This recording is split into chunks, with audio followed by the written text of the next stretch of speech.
Fala, meus queridos, beleza? Pessoal, a voz ainda não está 100%, que eu ainda estou saindo de uma gripe, finalizando a gripe, graças a Deus, mas vamos resolver a prova da FUVEST, né? Dia 17/11, prova da FUVEST 2025. Uma provinha que foi muito legal. Acho que você se saiu bem nesta prova. Vamos lá, então? O negócio é o seguinte, então, prova de conhecimentos gerais, né, da FUVEST 2025, resolução da prova de Química. Legal? Então vamos ao primeiro exercício, pessoal. Bem de boa esse primeiro exercício. Ó, a figura a seguir, lembrando que eu estou resolvendo a prova V1, legal? Certo? É isso mesmo, né? Prova V1, deixa eu só dar uma confirmadinha aqui com você. Prova V1, isso, a prova V1, pessoal. Então vamos lá, ó. Questão de número 20 da prova V1. A figura a seguir representa a evolução dos modelos atômicos desde o primeiro modelo proposto por Dalton, 1803, até o modelo de Bohr, né, proposto em 1913. Legal? Então tá aqui Dalton, Thomson, Rutherford e o modelo de Bohr. Beleza? Pessoal, aí ele fala assim, ó. Sobre os 4 modelos atômicos apresentados, é correto afirmar. Letra A. Todos os modelos previram a presença de cargas, pessoal, já pode parar. O modelo de Dalton, né, não mencionava cargas elétricas para o átomo, beleza? Carga elétrica é de Thomson para frente. Letra B. O modelo proposto por Thomson, por prever a existência de nêutrons, gente, já pode parar. Nêutrons apareceram depois do modelo de Rutherford, né? Que descobriu-se que o átomo tinha núcleo. Então, o modelo de Thomson descobriu as cargas elétricas. Descobriu que o átomo era maciço positivo e tinha elétrons incrustados, certo? Nêutrons, no modelo de Thomson, ainda não. Diferentemente do modelo de Dalton, o modelo de Rutherford não explicava a estrutura de cátions e ânions. Pessoal, o modelo de Rutherford já trabalhava com o conceito de cargas elétricas. É Dalton que não, né, trabalhava com cargas elétricas. Letra D. Apenas o modelo de Bohr, com o advento de balanças de precisão, considerou a diferença de massas entre os elementos. Pessoal, não, né? E não é essa modelo de Bohr não tem nada a ver com a diferença de massa entre os elementos. Quem descobriu, na época de Rutherford, já descobriu-se os isótopos. Isótopos são elementos que têm mesmo número atômico e massas diferentes, tá certo? Então, letra D, errada. Letra E. Elementos radioativos não poderiam ser explicados pelo modelo proposto por Dalton. Pessoal, certíssimo. O modelo de Dalton não trabalhava com o conceito de cargas elétricas. O modelo de Dalton era uma esfera maciça, lembra disso? Indestrutível. Para Dalton, né, não dava para quebrar um átomo. Então, elementos radioativos que são quebrados, por exemplo, na bomba atômica, né, fissão nuclear, não poderiam ser explicados pelo modelo de Dalton. A resposta certa, letra E. Um exercício bem de boa, esse daí. Agora, exercício de número 21, pessoal. Baterias íon lítio armazenam energia por meio de um processo de intercalação iônica, no qual íons Li+, penetram e se acomodam entre as camadas de grafite no ânodo da bateria. A quantidade de energia armazenada é diretamente proporcional ao número de íons lítio mais intercalados no ânodo. Beleza? Quanto mais íons, maior a quantidade de energia armazenada. Isso que está dizendo o texto aí. E em outros aspectos, é limitado pelo espaço disponível para a sua alocação. Uma recente inovação tecnológica em baterias é a substituição do lítio pelo sódio, formando baterias íon sódio. O mecanismo de funcionamento se baseia no processo de intercalação, exatamente igual. com a vantagem de que o sódio é mais abundante do que o lítio no planeta, beleza?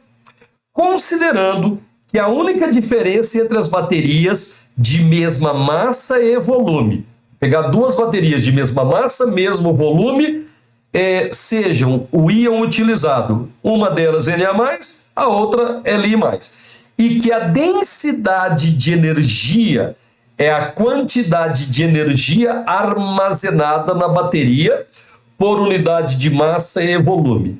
É correto afirmar que a densidade de energia de uma bateria íon sódio... Pessoal, o sódio e o lítio, eles estão na família 1A, tá?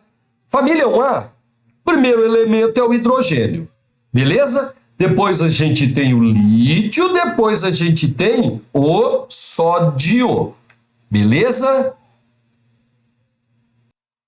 E nós temos lítio, sódio, potássio, etc. Mas o seguinte, eles estão na mesma família, família 1A, né?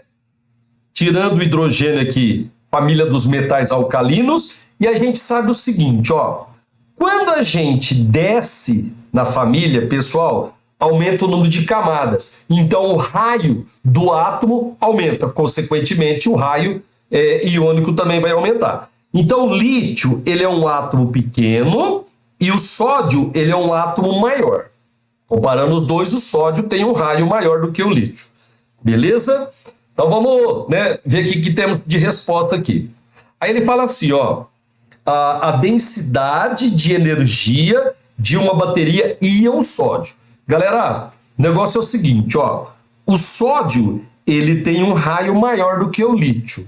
Você lembra que ele fala que os íons, eles se acomodam entre as camadas, tá? Se ele tem um raio menor, a gente vai ter menos íons se acomodando entre as camadas. Então a densidade de energia com o sódio vai ser menor, porque a gente vai ter menos íons de sódio. Legal? Então vamos lá. Maior. Não, pessoal, a densidade vai ser menor, tá? Lendo aqui, ó. É correto afirmar que a densidade de energia na bateria de sódio, ela é a densidade de energia menor. Por quê? Pois o Na+ tem maior massa, beleza? E maior raio iônico do que o lítio. Perfeito. Eles estão na mesma família, tá? E quando você desce da família, o raio aumenta, pessoal. E também aumenta a massa, né? Você vai ter mais camadas, mais prótons, mais nêutrons, maior a massa também. Então a resposta certa para esse exercício, letra B de bola. Beleza? Agora a gente vai fazer o exercício de número 24. Na zona sul da cidade de São Paulo, há uma esquina formada pelas ruas Cloreto de Sódio, legal, ó, e Relíquia do Oceano, certo? Tem essa esquina aqui, Rua Cloreto de Sódio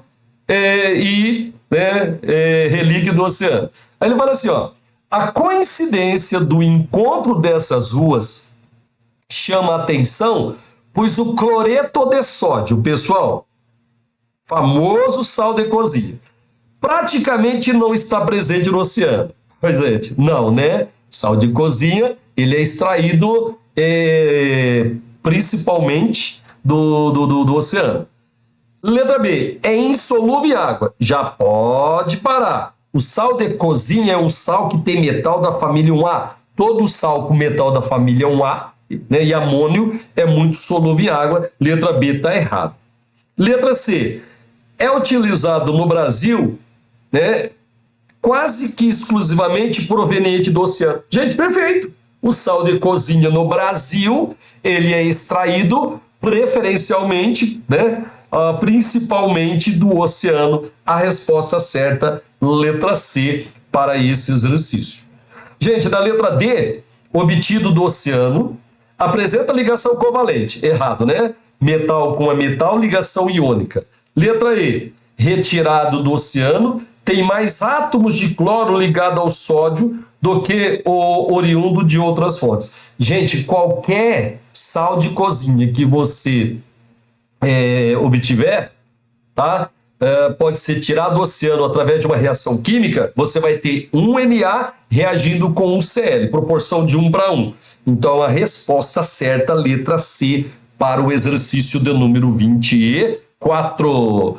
Agora, exercício de número 56, prova de química, pessoal. É bem espaçada aí nas questões. O processo de mumificação usado pelos egípcios começava com a retirada dos órgãos e desidratação do corpo utilizando uma mistura natural, obtida em leito de lagos, de sais solúveis de sódio, como carbonato, hidrogênio carbonato, cloreto e sulfato. Após a desidratação, o corpo era preenchido com uma mistura de serragem e ervas aromáticas, como canela, cássia, mirra e até mesmo cebola, que por conterem álcoois e aldeídos com propriedades antimicrobianas, dificultava a decomposição do corpo. Por fim, o corpo era envolvido em tecido embebido em resinas insolúveis em água, como betume ou óleo de cedro, que após seco formava uma camada impermeabilizante. Impermeabilizante. Legal? Pessoal, a partir dessas informações, assinale a alternativa correta. Letra A. Os sais de sódio mencionados, por serem hidrofílicos, verdade, eles são solúveis em água, repelem água. Não, né? Se eles são hidrofílicos, eles são amigos da água, eles se dissolvem na água e não repelem. Letra B. Propanona e hexano são exemplos de álcool. Gente, propanona é uma cetona, né? Beleza? E hexano é um hidrocarboneto. Então, resposta letra A está errada, letra B está errada. Letra C. Assim como o betume e óleo de cedro, qualquer outro composto orgânico serviria como impermeabilizante. Impermeabilizante. Gente, não. Você tem vários compostos orgânicos polares, certo? E para você usar como impermeabilizante, você teria que ter uma molécula polar. Então, a letra C fica errada. Tá, joia? Se você pegar, por exemplo, metanol, que é um composto orgânico, ele é muito polar. Ele não poderia ser usado como impermeabilizante.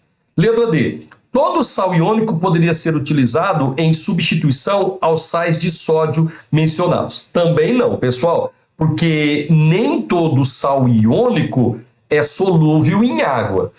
Podemos citar até, por exemplo, CaCO3, carbonato de cálcio. Ele é um composto iônico, mas ele não é solúvel como os sais de sódio mencionados. Então, a letra E deve ser a certa. A impermeabilidade conferida pelas resinas se deve às suas características apolares. Pessoal, perfeito. E muito poucas polares. Exatamente. Legal? As resinas, assim como os óleos, são apolares e eles são usados na impermeabilidade. Letra correta. Qual exercício que é esse mesmo? 56, letra E. Agora, exercício 57, muito legal também.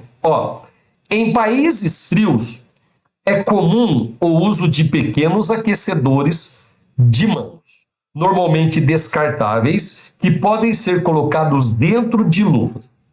Uma alternativa mais sustentável é o aquecedor de mão reutilizável, que é constituído por uma solução aquosa supersaturada de acetato de sódio armazenada em um reservatório maleável, conforme mostrado a seguir. Beleza? Aí vai acontecer aqui uma ativação por choque mecânicos, né? Um choque mecânico nesse reservatório perturba a solução supersaturada. Lembrando, pessoal, que solução supersaturada é uma solução instável. Legal? Você tem uma quantidade de sal dissolvido maior que o coeficiente de solubilidade dele, maior que o valor normal, beleza? E leva à precipitação do sal, resultando no seu aquecimento. Quando a gente perturba a solução supersaturada, ocorre precipitação. E ele falou que resulta no aquecimento. A precipitação, ela aquece o sistema, portanto, a perturbação, pessoal, ela é exotérmica, vai liberar energia que vai aquecer, né, a luva no caso. Beleza? Então eu já sei que a perturbação da solução supersaturada é exotérmica. Deixa eu dar uma olhadinha aqui. A precipitação é exotérmica. Opa, legal, legal. E sua solubilização... Bom, peraí.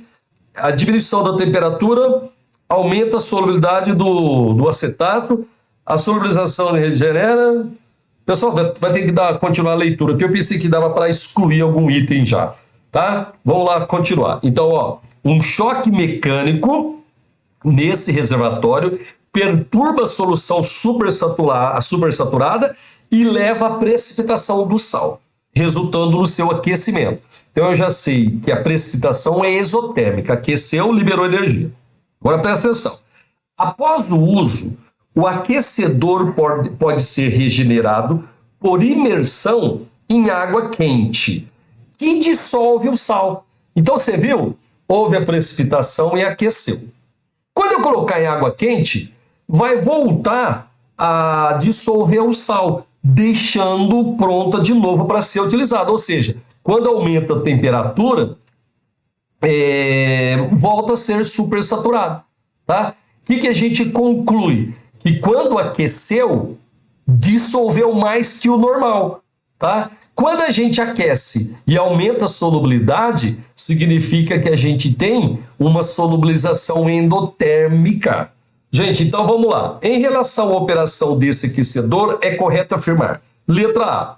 A precipitação do acetato do sódio é exotérmica. Pessoal, perfeito. Por isso que aquece, né? E sua solubilização é endotérmica. Verdade. Porque para reutilizar, eu vou ter que colocar, ó, precipitou, formou corpo de fundo. Para reutilizar, eu preciso, né, voltar a dissolver esse corpo de fundo. Como ele colocou em água quente, né, e aumentou a solubilização, a gente conclui que a solubilização é endotérmica, porque solubilização endotérmica é aquela que aumenta a solubilidade quando você aumenta a temperatura. Muito legal esse exercício, alternativa correta, né? Deixa eu ver qual que é o exercício. 57, alternativa letra A. Agora, exercício de número 58. A toxicidade do chumbo e o risco de sua ingestão ganharam notoriedade na mídia devido à presença desse elemento em copos térmicos amplamente comercializados. A exposição ao chumbo, no entanto, pode ocorrer também por fontes naturais, como a ingestão de água em contato prolongado com minérios com andesita, rico em sulfato de chumbo 2. E ele deu aqui o KPS, né? Produto de solubilidade. Sendo que a legislação estabelece a concentração máxima de chumbo, pessoal, o máximo que a gente pode ingerir de chumbo, 0,01 miligrama por litro de água potável. Assinale a alternativa correta em relação à ingestão de água que tenha contato prolongado com a andesita. Queridos, ele deu o KPS, então a gente consegue calcular a concentração de Pb2+, tá certo? Aí eu comparo com a quantidade máxima que a legislação estabelece e eu vou ver se ela está fora ou está dentro da legislação, tá certo? Então vamos fazer o cálculo aqui, ó, resolução. Gente, vamos lá, ó, Pb, SO4, sulfato de chumbo 2. Você lembra que o produto de solubilidade, ele é um equilíbrio heterogêneo, onde você tem um corpo de fundo, tá? Em equilíbrio com os íons dissolvidos. Então vamos supor, como a solução, como a água ficou muito tempo, ele diz aqui, ó, um contato prolongado, onde que ele fala isso daí, hein, ó? Um contato prolongado, a gente vai supor que houve formação de uma solução saturada de sulfato de chumbo 2, beleza? Com o corpo de fundo. Então, eu tenho aqui um equilíbrio entre o corpo de fundo, o precipitado e os íons dissolvidos. Vamos fazer o seguinte, ó. Nós vamos chamar a solubilidade desse sal aqui, nós vamos chamar de X. Então, esse X aqui, ó, é a solubilidade do sal.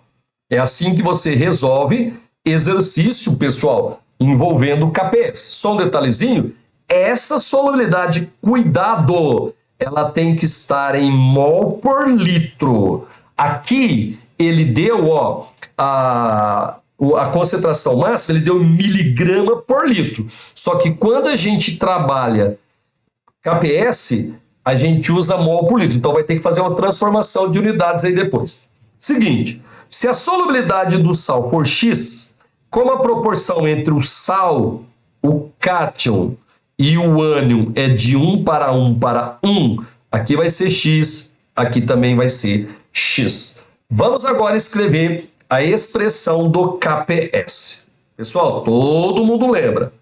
É a concentração de produtos, no caso, concentração de Pb 2+ elevado à primeira potência, né? O coeficiente dele é 1, vezes a concentração de sulfato, elevado a 1 também. Lembrando que a gente não vai, né, usar o reagente aqui, porque ele está no estado sólido, sólido não entra na expressão do KPS. Beleza? Queridos, o KPS do exercício fornecido é 1 vezes 10 a menos 8. Ó, 1 vezes 10 a menos 8. Ele deu esse KPS. A concentração de Pb é X e a do sulfato também é X. Então, a gente vai ter X ao quadrado, né? Igual a 10 elevado a menos 8. Daqui eu tiro que o X, raiz quadrada de 10 a menos 8, pessoal, é 10 a menos 4. Só que é o seguinte, essa concentração aí, deixa eu até escrever aqui, ó, a concentração de Pb2+, ela é 10 elevado a menos 4, pessoal, mol por litro, tá? Essa concentração aqui que a gente usou é a molaridade mol por litro. Só que a legislação aqui, né, o valor que ele deu, está em miligrama por litro. Então, eu vou ter que passar isso para miligrama por litro. Vamos lá, então. Ó, você lembra daquela relação? A concentração, pessoal, em gramas por litro é a molaridade vezes a massa molar do soluto. Beleza? Então, a concentração vai ser 10 elevado a menos 4, né, que é a molaridade, vezes a massa molar que ele deu, ó, 207. Beleza? Então, a concentração ela vai ser... Vou fazer o seguinte, ó, eu vou deixar assim, 207 vezes 10 a menos 1 vezes 10 a menos 3. Isso aqui está em grama por litro. Por que que eu fiz isso? Porque 10 a menos 3 grama é 1 miligrama. Então, a concentração, pessoal, ela vai ser 20,7, 20,7 vezes 10, não, peraí, aqui, ó, 20,7, eu já multipliquei por 10 menos 1. E aqui, miligrama por litro, certo? Isso daqui, lá nas respostas, ele colocou assim, ó. Deixa eu dar uma olhadinha na resposta aqui. Peraí. Olha lá, ó. 2,07 vezes 10 elevado a 1, que vai dar os 20,7 miligrama por litro. Tá certo? Então, vamos lá.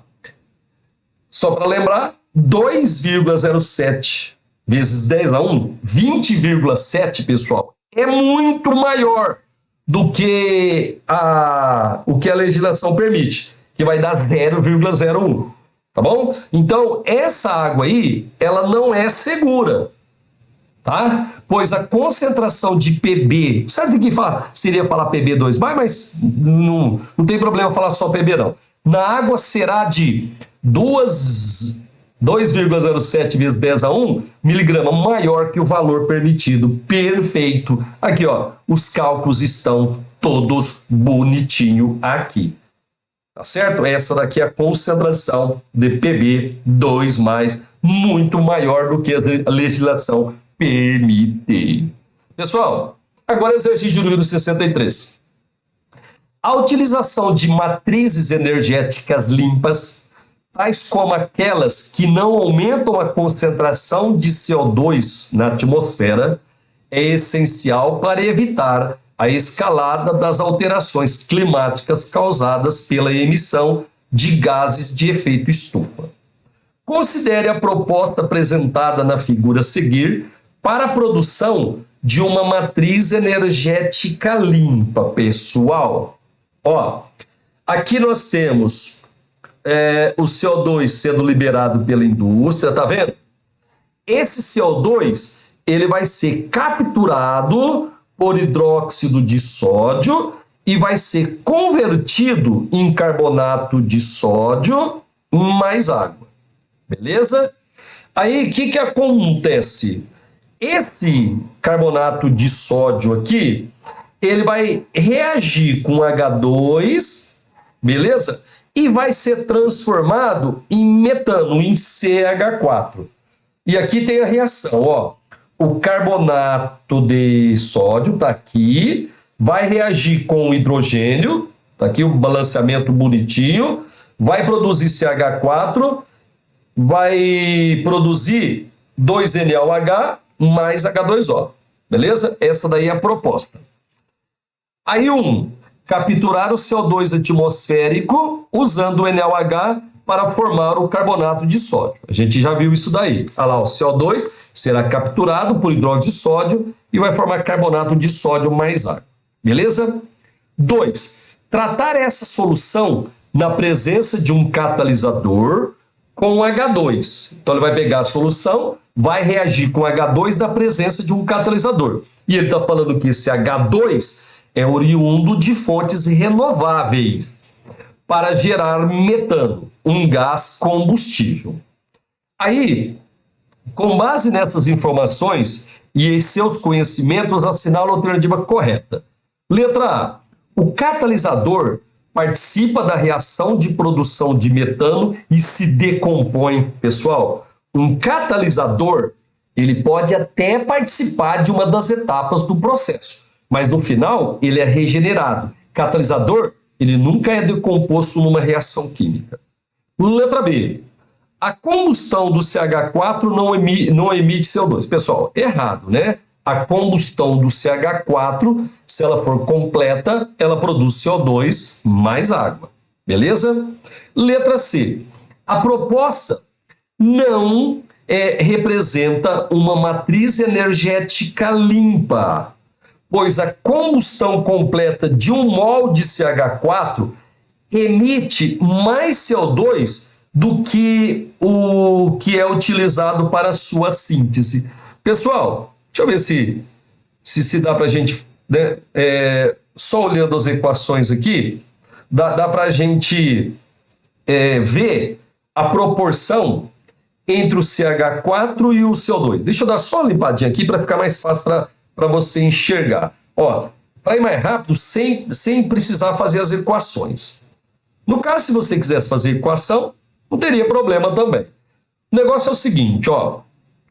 1 mol de CO2, pessoal, ele reage com 2NaOH, produz 1 mol de carbonato mais água. Aí depois, esse carbonato aqui, ó, de novo 1 mol, vai reagir com 4 hidrogênio e vai produzir 1 mol de CH4. Então, 1 mol de CO2 está produzindo 1 mol de CH4. Tá certo? Ele disse assim, ó, a proposta não representa uma matriz energética limpa, pois a combustão completa de 1 mol de CH4 emite mais CO2 do que é utilizado para sua síntese. Não, ó, 1 mol de CO2 produziu 1 mol de CH4. E 1 mol de CH4, quando sofre combustão, produz 1 mol de CO2. Tá bom? Então, isso aqui a gente vai desprezar, porque ele falou que não representa uma matriz energética limpa, pois a combustão completa emite mais. Não, é proporção de 1 para 1. Letra D. A retirada de CO2 da atmosfera seria maior se a proposta de usar uma matriz energética limpa se resumisse unicamente em utilizar o H2 como combustível. Pessoal, não, né? Porque a matriz energética limpa, a ideia é retirar o gás carbônico da natureza. Beleza? Errado. Letra E. Em relação ao ciclo do carbono, a proposta é semelhante ao uso do etanol como combustível veicular. Pessoal, perfeito. Tá? O que está acontecendo aqui? Ó, a gente tem o gás carbônico produzido, certinho? Sendo retirado, beleza? Depois esse CO2 retirado, ele produz um combustível que vai produzir energia, novamente. Então, isso daí é semelhante ao uso do etanol. O que acontece? A gente faz a combustão do etanol, produz CO2 mais água. A planta, ela fixa esse CO2 de novo, tá? E vai produzir o etanol, e assim por diante. Então, em relação ao ciclo do carbono, a proposta é semelhante ao uso do etanol como combustível veicular. Perfeito, certo? A resposta certa, letra E, para o exercício de número, pessoal, 63. Agora, exercício de número 64. Alguns motores de foguetes espaciais usam metano como combustível e oxigênio como comburente. Ambos os compostos são armazenados em estado líquido para ocupar menos espaço, né? O que permite seu armazenamento em maior quantidade do que se estivesse no estado gasoso. Sabe-se que o foguete armazena um volume de oxigênio líquido 1,5 vezes maior do que o metano líquido. Tá certo? Então, o volume de oxigênio líquido é 1,5 vezes maior do que o volume do metano líquido. E que ambos são completamente consumidos na combustão, conforme a equação. Tá aí a equação. Nessas condições, é correto afirmar que a razão entre a densidade do metano líquido e a densidade do oxigênio é igual a... Pessoal, vou fazer nesse espaço aqui mesmo. Então, deixa eu só copiar a equação de combustão aqui, ó. CH4, deixa eu só dar uma olhadinha lá, pera. Olha lá, tudo líquido, né? CH4 no estado líquido, mais O2 no estado líquido, vai produzir gás carbônico, gasoso, mais vapor d'água, também gasosa. Deixa eu ver se ele já deu balanceada a equação. Deu, certo? Ó, 1, aqui 2, aqui 1 e aqui 2. Legal? Beleza. Pessoal, ele fala assim, ó. Sabe-se que o foguete armazena um volume de oxigênio 1,5 vezes maior do que o metano. Então, ó, se a gente usar um volume V aqui de metano, nós vamos usar aqui um volume 1,5V, certo? Ó, o volume aqui vai ser 1,5V, beleza? Ó o que ele fala aqui, ó. Deixa eu voltar lá. Ó, ixi, perdi. Olha o que ele fala aqui, ó. Sabe-se que o foguete armazena um volume de oxigênio líquido 1,5 vezes maior do que o metano. Então, se eu chamar o volume de metano de V, o volume... Deixa eu fazer um pouquinho maior aqui, gente, senão depois você não consegue enxergar no celular, tá?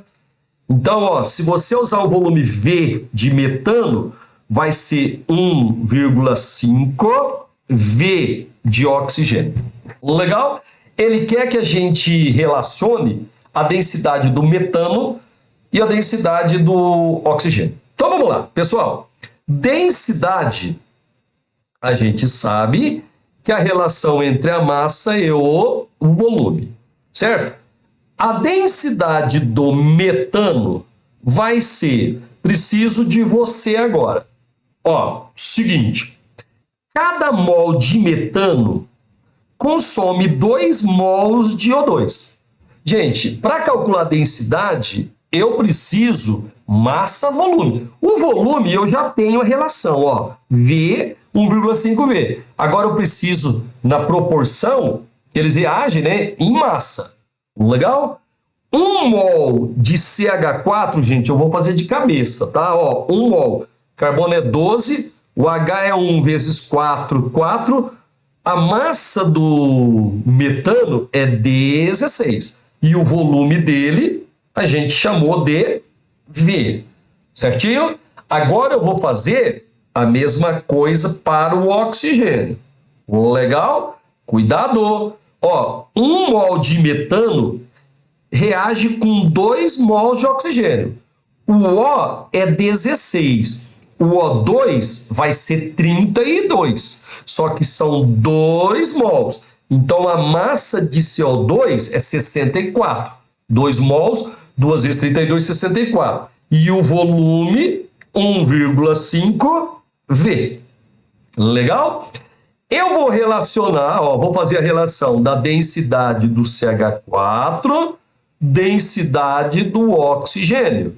Então, vamos lá. Vai ser 16 sobre V, dividido, pessoal, 64, 1,5 V.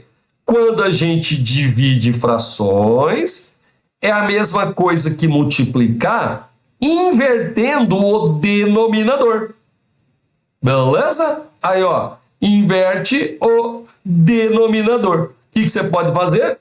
Cortar esse V com esse V, tá? 64 também corta, sobra 4. Então, vai dar a densidade do CH4 pela densidade do O2, pessoal, vai ser 1,5 dividido por 4. Eu já fiz essa continha, 0,375.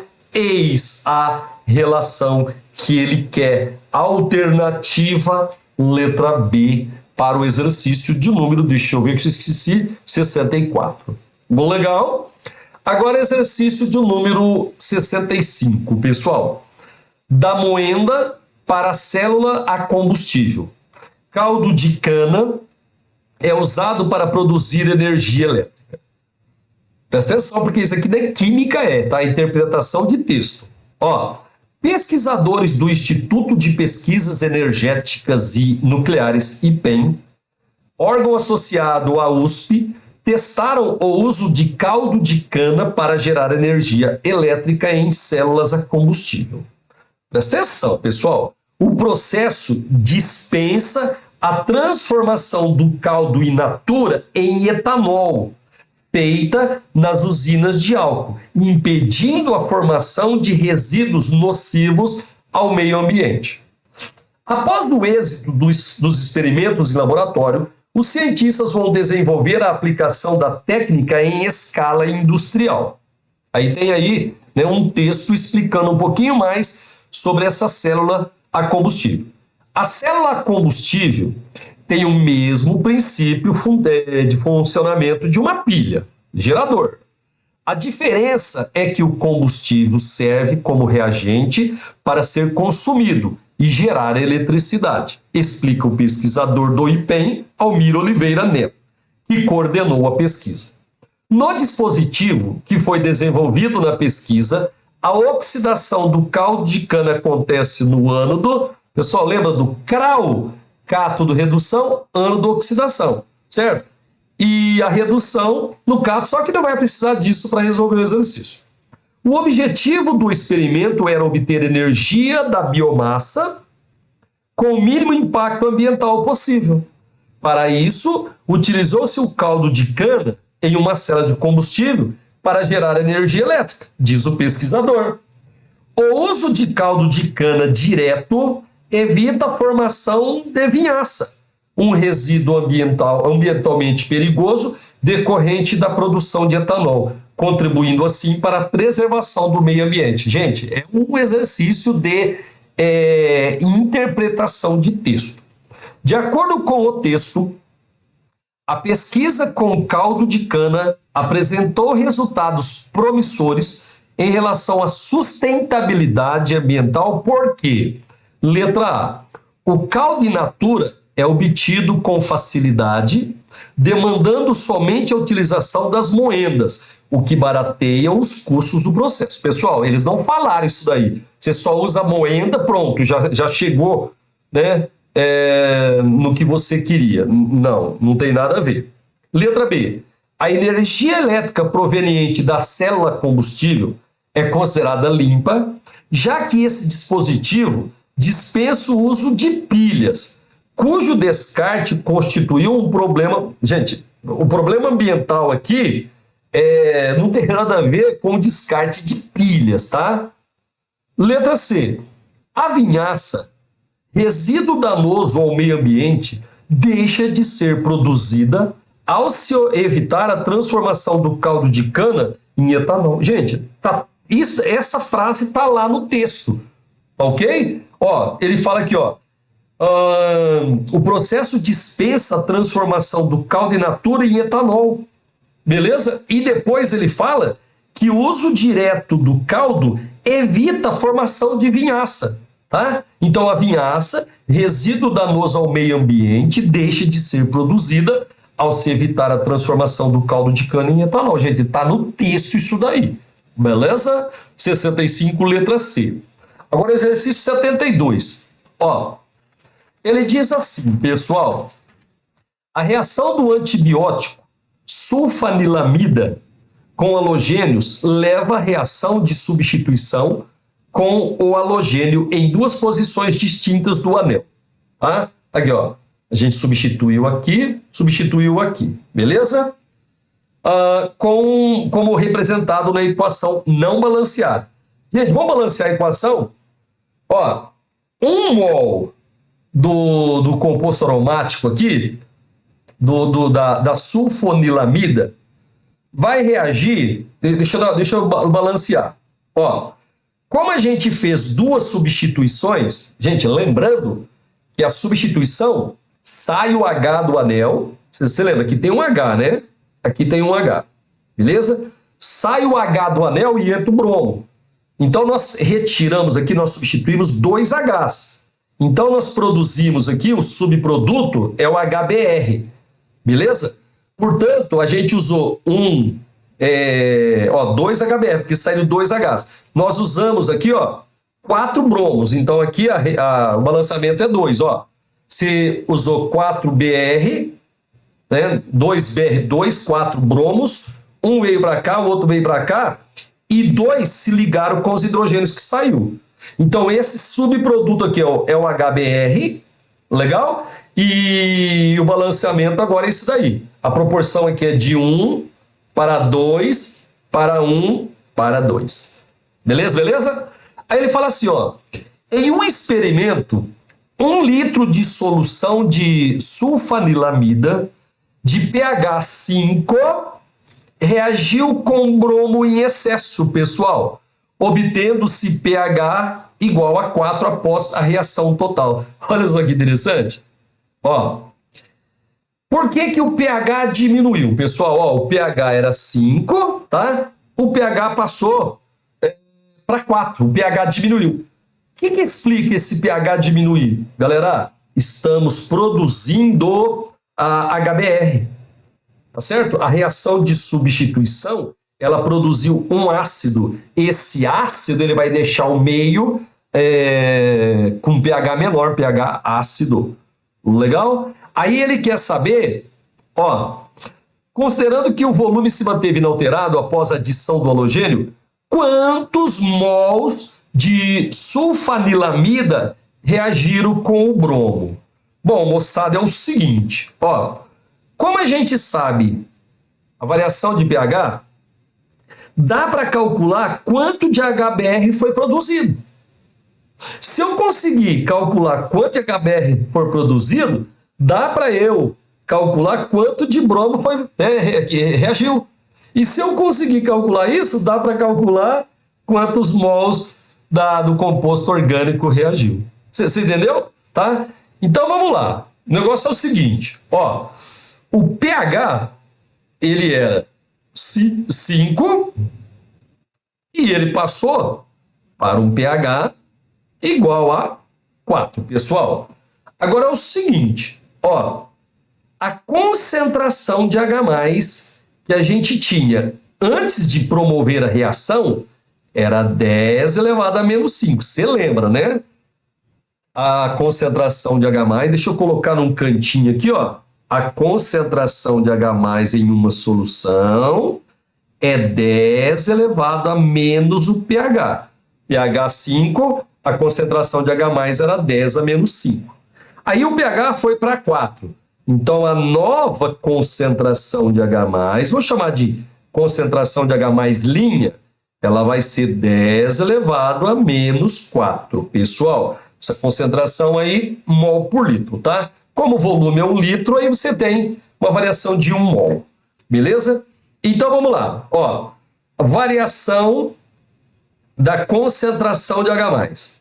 Pessoal, vai ser a concentração de H+, que eu tenho, né, no fim, menos a concentração de H+, que eu tenho no início. Beleza? Isso vai ser, ó, variação na concentração de H+. Queridos, vai ser 10 elevado a menos 4 menos 10 elevado a menos 5. Gente, pelo amor de Deus, hein? Vamos caprichar na matemática e não vamos perder um exercício de química por causa da matemática, tá? Então, me ajuda aqui, ó. 10 a menos 4, eu posso escrever 10 vezes 10 a menos 5, né? A mesma coisa, lembra disso? Repete a base e soma os expoentes. Menos 10 a menos 5. Então, a variação na concentração de H+, vai ser, pessoal, 10 menos 1, 9, vezes 10 a menos 5. Mol por litro, beleza? Essa é a variação na concentração de H+. Só que é o seguinte, a variação do número de mols de H+, também vai ser isso daí, 9 vezes 10 a menos 5 mol. Por quê? Porque o volume do recipiente é 1 litro. Mol por litro, você tem 1 litro. Tá legal? Agora é o seguinte, pessoal. Olha aqui para mim, ó. O H+, a variação de H+, foi por causa do HBr que foi produzido. Beleza? O HBr, ele produz H+ mais Br menos.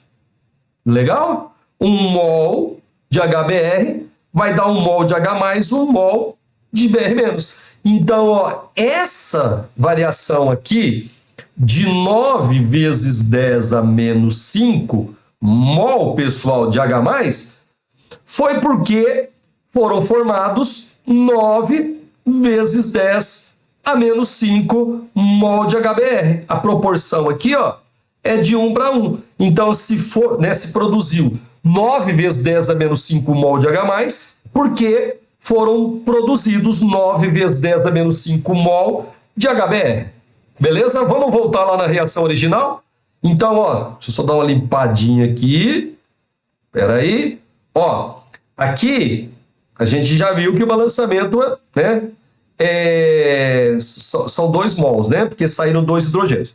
Então, ó, isso daqui variou 9 vezes 10 a menos 5 mol. Beleza? Pessoal, aqui o coeficiente é 2. Aqui também o coeficiente é 2.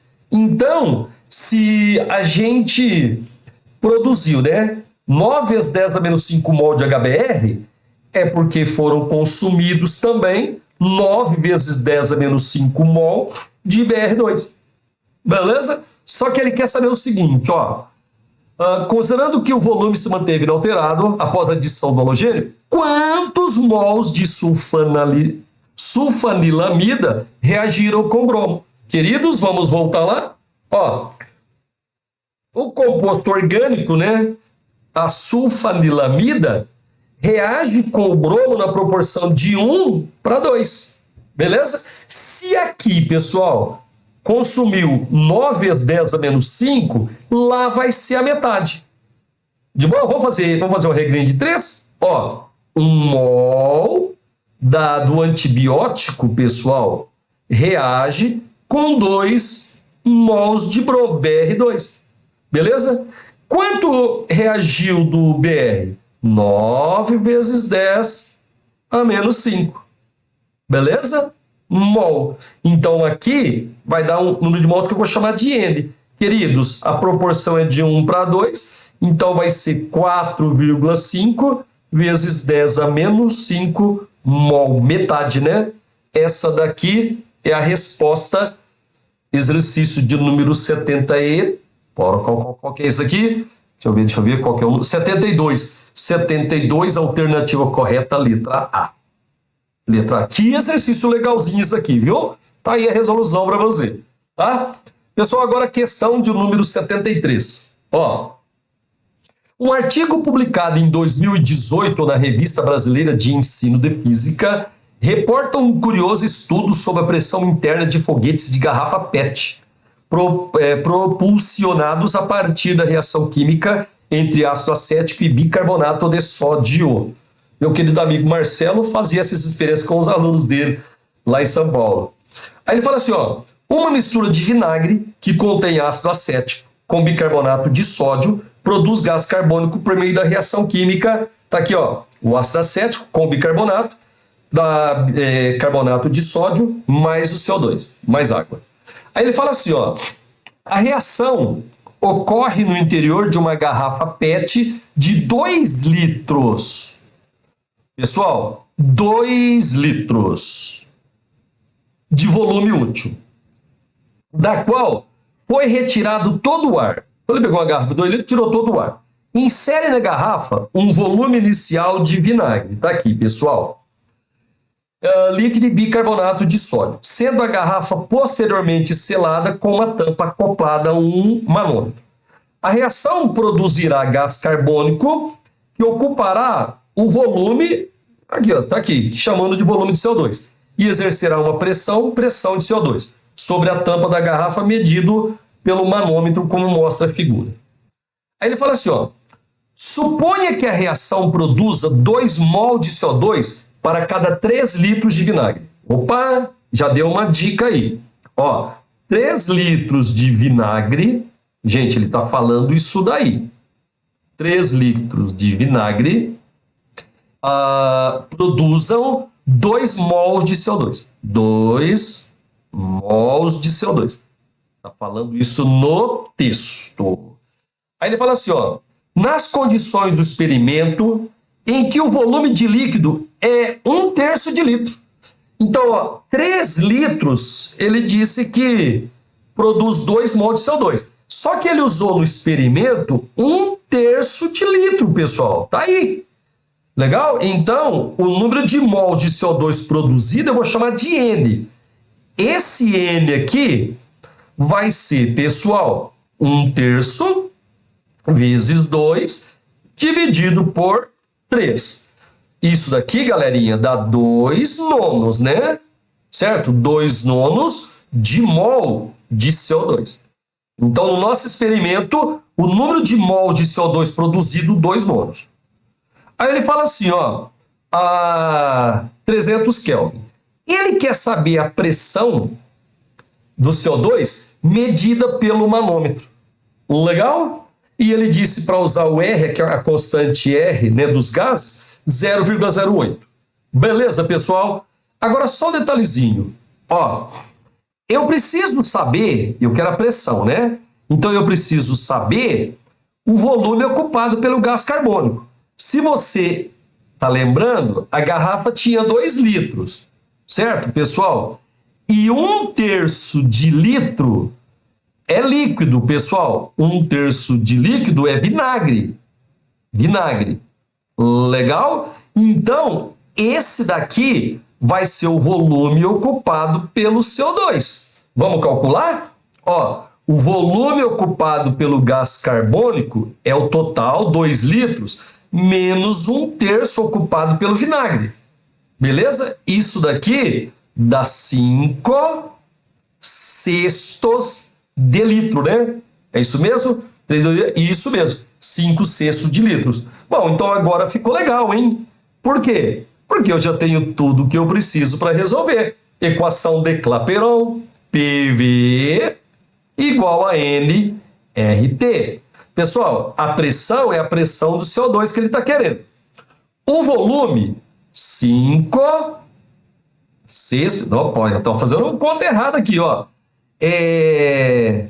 5 terços, pessoal. Meu Deus, hein? Deixa eu até fazer de novo aqui, ó. Imagina errar um exercício por causa de bobeira. Ó, 2 menos 1 terço. Então, isso aqui vai ser assim, ó. 3. 3 vezes 1, 3 vezes 2, 6. Olha aí, ó. Vai dar 5 terços. Meu Deus, hein? 5 terços. Ainda bem que eu vi antes, hein? 5 terços.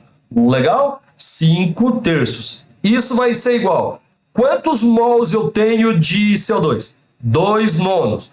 O R é para usar 0,08. E a temperatura já deu em Kelvin 300. Certinho? Beleza? Então agora é só fazer essa continha aí, pessoal. Essa continha aqui, ó, dá para simplificar aqui, vai dar 3. Beleza? Aí depois aqui, ó, cancela também, vai dar 100. Se você fizer direitinho essa conta aí, passo 2 dividindo, tá? Beleza? Pessoal, dá 3,2 atm. Essa é a resposta, letra A, para o exercício do número 73. Cara, e essa daí foi a última questão de física, de química, né? Na verdade, aqui podia até resolver na física, mas eu quis resolver na química mesmo. Então, essa aí é a prova da FUVEST para você. Espero que você tenha gostado. Deixa seu like, um abraço. Desculpa aí, viu? Tô ainda meio com gripe e a voz não ficou lá, essas coisas. Um abraço, até mais.